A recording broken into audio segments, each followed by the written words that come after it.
ऐका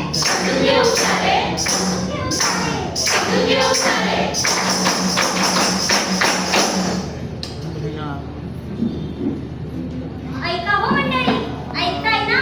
तर मग ऐका. आत्ताच्या या कलियुगामध्ये शिक्षण आहे, परंतु शिक्षणाला सोयीस्कर अशी नोकरी नाही. नोकरी नसल्यामुळे अशा व्यक्तीकडे बघण्याचा समाजाचा दृष्टिकोन हा खूप वेगळा आहे.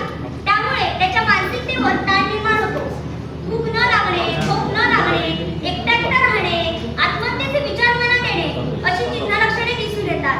त्यानिमित्ताने आम्ही जनजागृती करण्यासाठी training school of nursing general hospital रत्नागिरीचे JNM थर्ड इयर सप्टेंबर 2023 बॅचचे विद्यार्थी आपल्यासमोर एक पथनाट्य सादर करीत आहोत.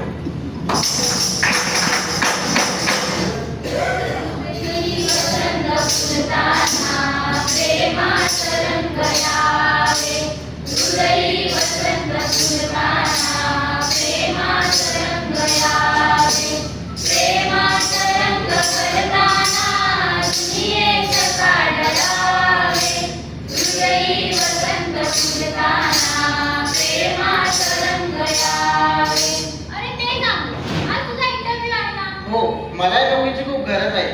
एकदा का नोकरी मिळाली की मी आपल्या लग्नाचं घरी बोलेन. बघ, माझ्या घरचे माझ्या लग्नासाठी स्थळ बघतात. जर यावेळी देखील तुला ही नोकरी नाही मिळाली तर मला आपल्या नात्याचा पुढे जाऊन विचार करावा लागेल. अगं पण ऐकून घे. अगं ऐक ना.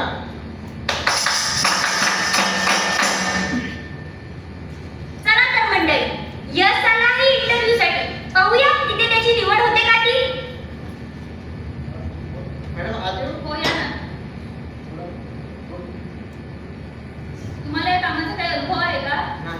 माफ करा, आमच्या इथे फक्त अनुभवी व्यक्तींनाच काम दिले पण जाते. मॅडम माझं क्वालिफिकेशन बघा. तुम्ही या नोकरीसाठी पात्र नाही. Trick trick.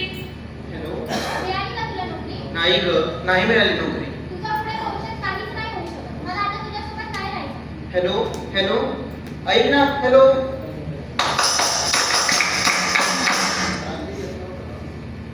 आई जेवायला बघा. आलास? आज तरी काय झालं की नाही नोकरी तुझ्या? नाही ग, नाही मिळाली नोकरी. किती दिवस त्या कामासाठी वटवट फिरतोयस? तुझ्या वयाची मुलं मग त्यांना नोकरी हो करून लग्न करून त्यांना मुलं पण झाली तरी तू तसाच. अगं पण आई माझे प्रयत्न चालू आहेत. अजून किती दिवस आई बाबाच्या जीवावर जगणार आहेस? मला कोणी समजून घेत नाही. आई वडील तर नाही, पण मित्राकडे तर मला मोकळं करतो.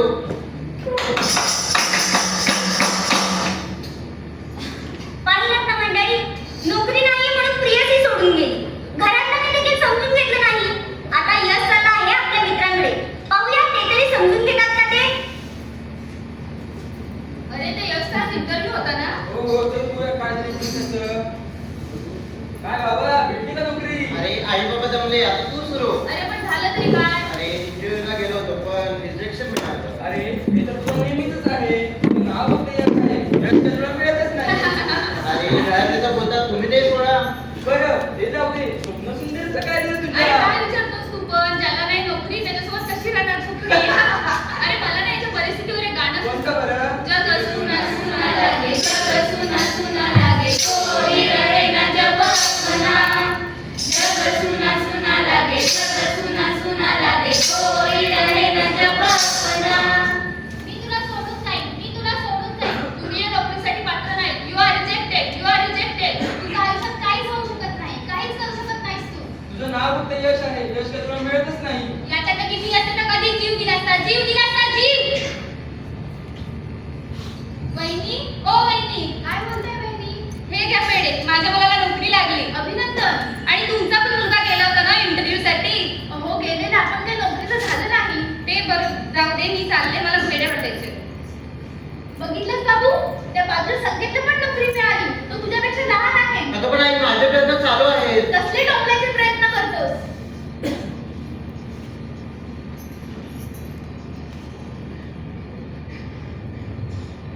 मला कोणी समजून घेत नाही. मी लहानपणापासून मी गोंधळ म्हणून राहिलोय काय. माझ्या आयुष्यापुढे काही होऊ शकत नाही का. पण मी जगत नाही का करायचा. मी वेळेला बघा. मला नाही जगायचंय. मी वेळेला बघा. भागे उरले सासे सुन्या काळजाचे, फिरले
ठीक आहे, तुम्ही एवढं बोलताय तर चालेल मला तिथे घेऊ.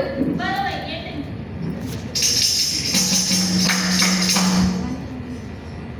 पाहिलात ना मंडळी, नोकरी नाही म्हणून प्रियसी सोडून गेली. घरात तिने काही समजून घेतलं नाही. अहो मित्रांनी तर त्याची चेष्टाच केली. आता यशची आई घेऊन चालली आहे यशला जिल्हा शासकीय रुग्णालयात. पाहूया तिथे त्याला उपचार आणि समुपदेशन काय मिळतात ते.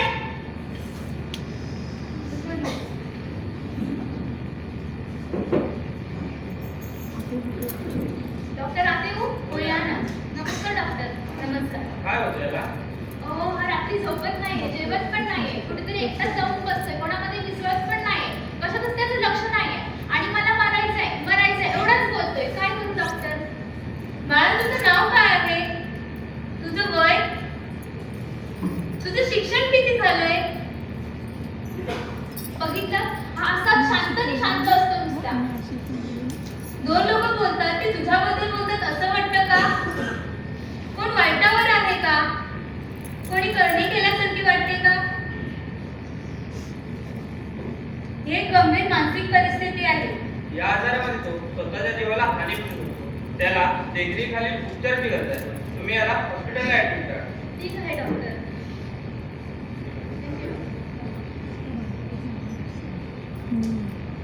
तर मंडळी, आत्महत्या म्हणजे नक्की काय? आत्महत्या म्हणजे जेव्हा लोक आपले जीवन संपवण्याच्या उद्देशाने स्वतःला हानी करतात आणि परिणामी त्यांचा मृत्यू होतो. आत्महत्येचे वर्तन हे खूप गुंतागुंतीचे आहे आणि त्याचे कोणतेही एक कारण नसून मनातील समस्यांशी लढत राहिल्यामुळे व त्या सोडवता न आल्यामुळे निराशा येते, असहाय्य वाटते आणि त्यामुळे आत्महत्येचे विचार मनात येतात. वाढता ताणतणाव, बदलती जीवनशैली व मनातील समस्या इतरांना न सांगता आल्यामुळे त्याचा परिणाम व्यक्तीच्या शारीरिक, मानसिक, सामाजिक परिस्थितीवर होत असतो. तसेच आत्महत्येचा विचार येणे म्हणजे कोणताही जादूटोणा किंवा दलित नव्हे, तर मेंदूमध्ये होणारे रासायनिक बदल, सामाजिक कौटुंबिक समस्या यामुळे येणारा ताण यामुळे येत असतात. तसेच त्यावरती उपचार आणि समुपदेशन घेतल्याने त्या विचारांवरती आपल्याला मात करता येते. यासाठी आपल्या प्रादेशिक मनोरुग्णालय रत्नागिरी, सिंधुदुर्ग, कोल्हापूर, सांगली येथील रुग्ण येऊन योग्य ते समुपदेशन व उपचार घेत आहेत. तसेच आपले जिल्हा शासकीय रुग्णालय रत्नागिरी येथे 14 नंबर ओपीडी आहे, जिथे DMHP म्हणजे डिस्ट्रिक्ट मेंटल हेल्थ प्रोग्राम या अंतर्गत योग्य ते समुपदेशन व उपचार दिले जात आहेत. येथे उपलब्ध असणाऱ्या सेवा म्हणजे बाह्य रुग्ण सेवा, अंतरुग्ण सेवा, मेमरी क्लिनिक, समुपदेशन, व्यावसायिक उपचार, त्याचबरोबर मनशक्ती केंद्र जे प्रत्येक PSC, RA, SDH त्याचबरोबर गावागावात उपलब्ध आहे. प्रत्येक वेळी हॉस्पिटलमध्ये ऍडमिट होण्याची गरज नाहीये, तर टेलिमनाचा एक टोल फ्री नंबर आहे, तो म्हणजे 14 416. यावर कॉल केल्यानंतर तुम्हाला घर बसल्या 24 तास योग्य ते समुपदेशन मिळते व तुमची वैयक्तिक माहिती देखील गुप्त ठेवली जाते. परंतु उपचार आणि समुपदेशन देणे हे तितकेच महत्त्वाचे आहे बरं का. आणि आपल्या इथे व्यावसायिक उपचार दिले जातात, ज्यामध्ये अशा रुग्णांना व्यावसायिक प्रशिक्षण दिले जाते, जेणेकरून ते येथून बाहेर पडल्यानंतर स्वतःचे एक स्वावलंबी जीवन जगू शकतील.